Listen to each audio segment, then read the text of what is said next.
பிரியமான இளையோரே, நீங்கள் போகும் வழியை உங்கள் பெற்றோரும், உடன் பிறப்புகளும், உறவினர்களும், நண்பர்களும் கூட அறியாதிருக்கலாம். ஆனால் ஆண்டவர் நீங்கள் போகும் வழியை அறிந்திருக்கிறார்.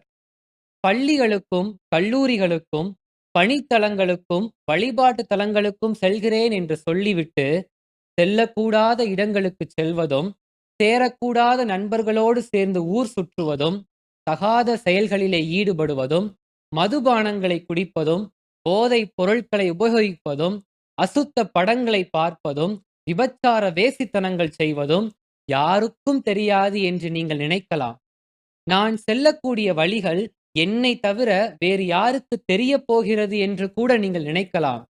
ஆனால் உங்களுடைய ஒவ்வொரு அசைவையும், சிந்தனையையும், சொல்லையும், செயலையும் ஆண்டவர் அறிந்திருக்கிறார்.